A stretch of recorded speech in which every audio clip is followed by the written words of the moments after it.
Hello, and welcome to the intro episode of the Melanin Reset, the podcast. So let me tell you a little bit about the Melanin Reset.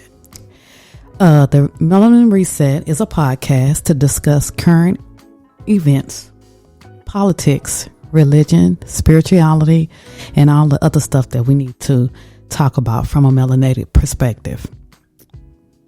The purpose of the Melanin Reset is to develop, grow, and nourish a mental attitude, disposition, and perspective that predetermines our perceptions, interpretations, and responses to situations involving African Americans, the African American experience in the United States of America, and the overall African diaspora. It is about exploring the interrelationships between our African ethnicity.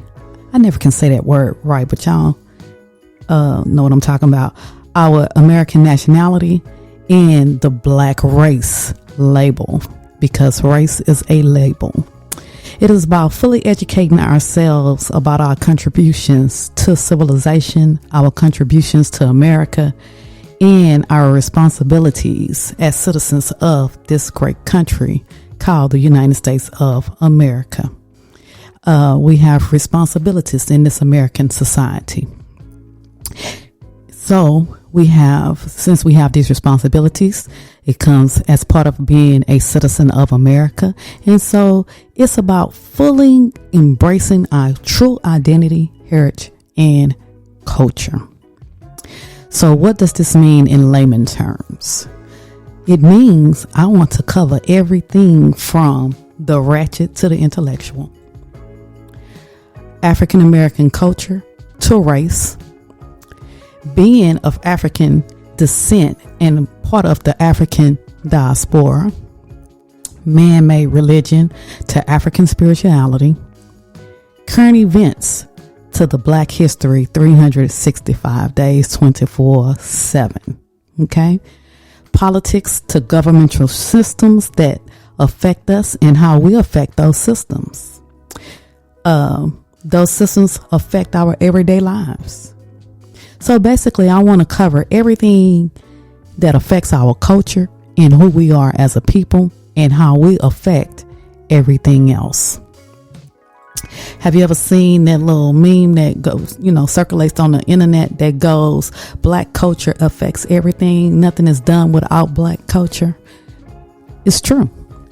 Without citizens of the global majority, life would be boring. We bring the excitement. You have to admit it. You have to admit it that while being Black is dangerous, it's lit. It's lit. We lit. As a people, we lit. So it's time for us to acknowledge, to celebrate, and to respect the fact, because it is fact, that is just part of who we are. And it's time for us to learn who we are. It is time for us to rise and take control of our narratives. It's time for us to tell our stories. It is time for the lions to get on the scene. We just been walking up slowly. There's an African proverb I'm thinking of while I'm saying that. It says, until the lion writes his story or tells his story, the hunter will be glorified. So no longer are we allowing the hunter to tell our story, to define who we are. We're doing that ourselves. Okay. So let's reset. My name is Valarie Winn, and I consider myself to be a Renaissance sister. That's right. Renaissance, a sun-kissed goddess, if you will, the Melanin Reset Queen. Okay. My friends and my family always say that they're back in touch with their Blackness after conversing with me. And so I decided that, this needed to be brought to the world, if you will. Okay. So they be reset. They say they reset. So let's reset everybody else. Let's reset the culture. Let's define the culture. Let's define our narratives. Let's write our narratives. And again, let's tell our stories. I love to bask in my blackness. Yes, I bask in my blackness. I love who I am. I embrace my heritage. I embrace my culture. And I live majestically in my melanin. Y'all know me. Some of you may know me as an educator. I used to be a school teacher, high school students. And they used to always say, I wish we could have something like a club or something after class and talk to you after class. And, they'll get me on a tangent talking about something that may have been a current event just to find out my opinion. So now I'm going to give it to you because this has been long overdue, but now the moment is here. I love teaching and I love learning new things. I left teaching in 2010 to start my photography business. So some of you may know me as a photographer. I recently retired though. I retired in November of 2021. Okay. I love to see us in images. I used to love to capture the essence of us, the positive images of us, the beautiful images of us in all our different shades. I love capturing our style in essence and magic. I loved it. I love capturing the narrative and showing it to the world. That was my purpose as a photographer. So now I'm retired, but I still have a purpose. My purpose, can't say it, has shifted. My purpose has shifted. Some of you may know me as an outspoken political critic. Like I said, I used to teach school. I used to teach high school seniors government. I had ninth graders. That was a world geography class. So I taught in the social studies dynamic.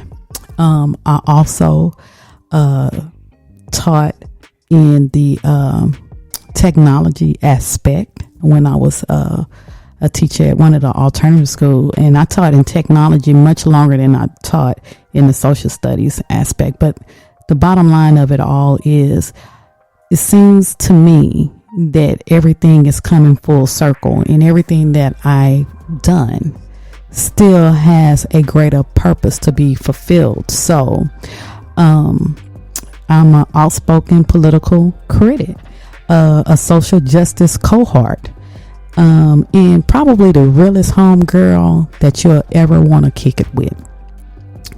Either way, I am her and she is me.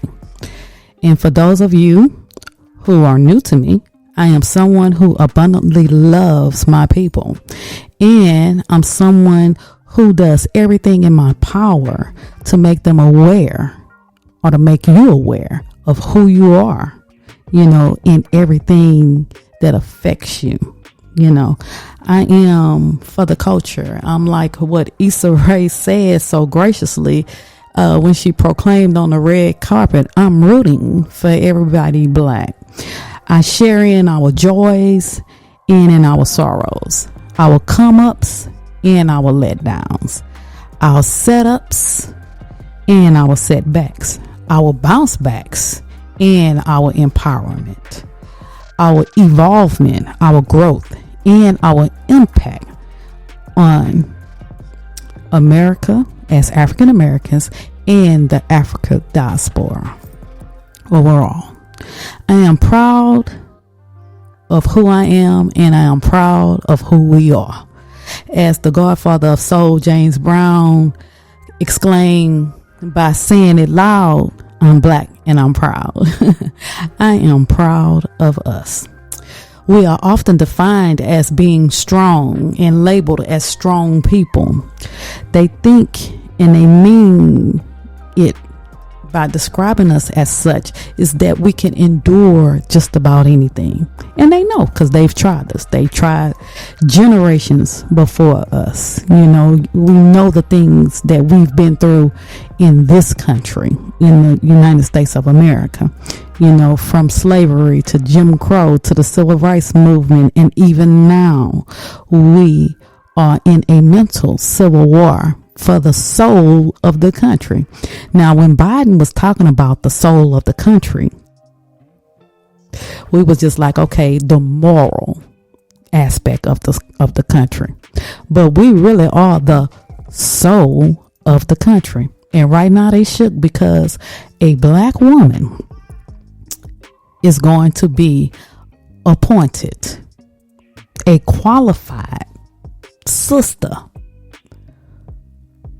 is going to be appointed, a smart, dynamic, exceptional black woman will be appointed to the United States Supreme Court. And they shook, as they should be, because now we'll have a different perspective on the court as well.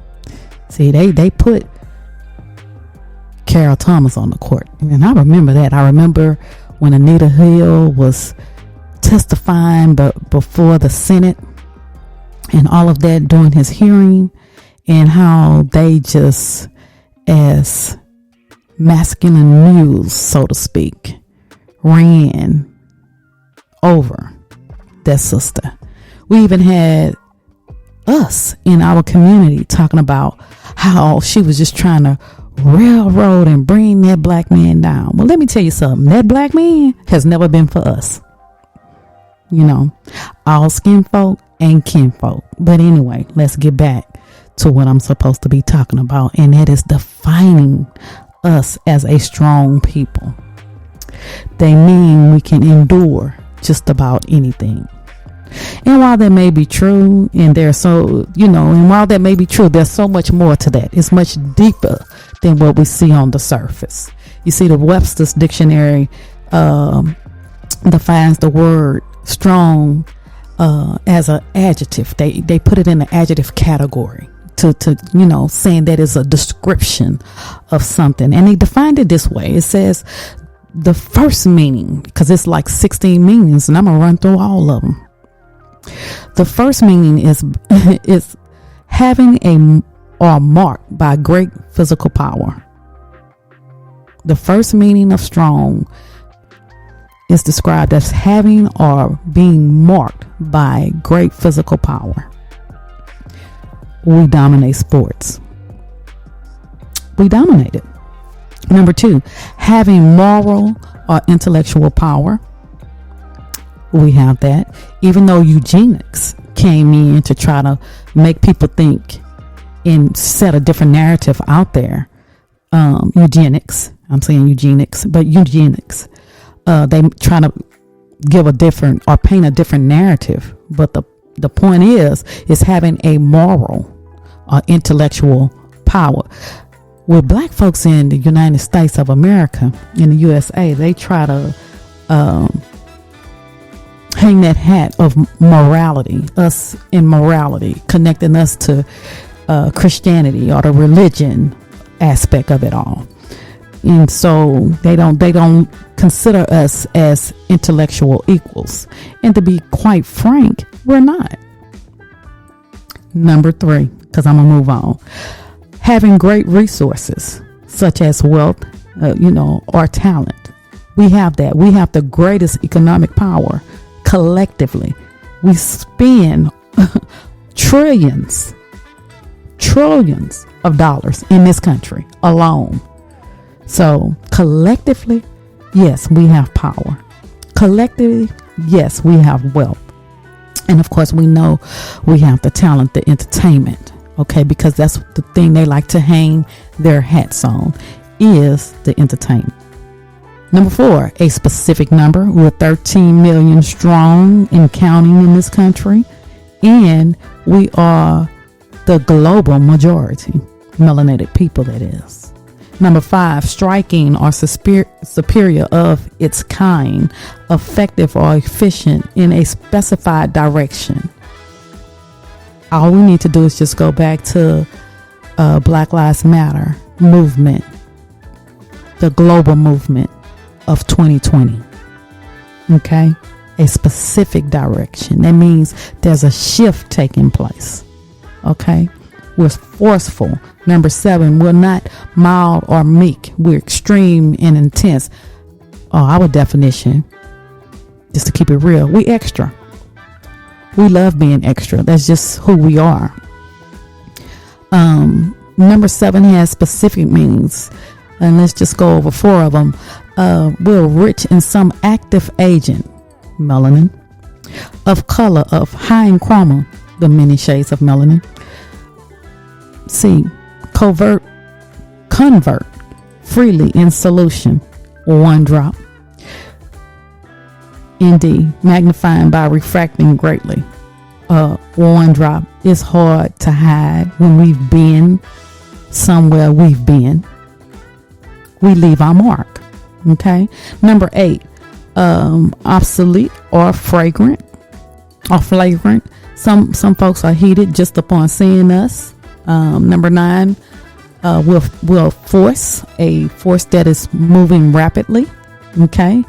We move with power. It's just part of who we are. It's just part of our being. We call it smooth and walking. You know how Barack Obama walk. You just walk like you know, because we know. Yet some of us play small, but the days of playing small are over. We're zealous. That means we love to shine and we glow naturally. We're ardent. Number 11, we're not easily injured or disturbed, not easily subdued or taken. We are resilient more than we are strong, but I'll take strong. We're well established. We're not easily upset. We have intense flavor. You know, it's for the culture. It's for the culture. We tend towards steady, you know, or it says higher prices. You know, I'm gonna say this: we're always rising. You can try to bury us and we become seeds, and then we're just gonna rise again. You can't get rid of us. We're always rising. Number 16, of relating to or being a verb that is inflected by change in the root vowel rather than the regular expectation. Some of y'all should have paid attention in English class. It's retaining a greater number of distinctions in case, number, and gender. Okay. When Webster characterized the word strong as an adverb, it basically read in a forceful manner. We're coming in a forceful manner. We've been doing, we've been coming, we've been rising in a forceful manner. Okay. So let me just say this, because I've said it in my group on Facebook, the Melanin Reset discussions, and I would ask that all of you please join in the discussions. I go live in the group sometimes, but right now focusing on the podcast and making sure it is consistently given to you guys every week. But let me just say this: words have power, because I'm still talking about the word strong, and according to this narrative placed on our people as being strong people, we have power too. I would say we have untapped power, and that we're still rising, and we're now tapping into that power. We are, in fact, at an inflection point, if you will. We are at a place where African Americans have to make a decision. We can no longer sit complacent and complain about our situation without offering up solutions. We can no longer offer up ignorance as an excuse during the age of information. It is directly at our fingertips. We have the information. It is called a cell phone with a data plan and the internet and Google. We used to have to go to the library and use indexes and the card catalog. Do you hear me? The younger generations probably don't have no clue what I'm talking about, but some of you know. The younger generation, however, speaking of them, are now in a position to find the information faster, and so are we. We have to utilize it. The younger generations teach us too, and notice I said too, because the street runs both ways. They teach us, we teach them. Okay? We all have to do the work that is required of us. Collectively, we are our greatest resource. We have to acknowledge that this country is changing. There's a browning of America, and it has white America shook. And so they're doing everything they can to stay in power. Okay? And when I say white America, I don't mean all of white America. And you know I have to say that. But what I do mean is the extremists on the right, the hella conservative on the right, and just the racists on the right, the ones who still think that Confederate history was not treason to this country on the right. So with that being said, there's a browning happening and there's a shift taking place. Okay. And we are part of that. And we are at an inflection point where we have to make a decision to change with the times. Okay. We know a lot, but we don't know everything. Okay. And we have the younger generation over on TikTok teaching more about African American history and African history than what is being taught in the classroom in public education. So, and trust, we have placed them in this position, and we still have more work to do. We have to embrace them and encourage them, just like we wanted to be embraced, accepted, and encouraged during the last change. Okay. And lastly, we all have to evolve. We have to evolve in order to handle the challenges that we face daily in this country. It is unfortunate, but it has to be said. Some of the challenges that we face are the result of miseducation, misinformation, and being misled intentionally. So it is our duty to ring the alarm, to call a spade, and to keep it 100 when it comes to basking in our blackness. The moment is here, and it's time for the Melanin Reset. So let's get into it.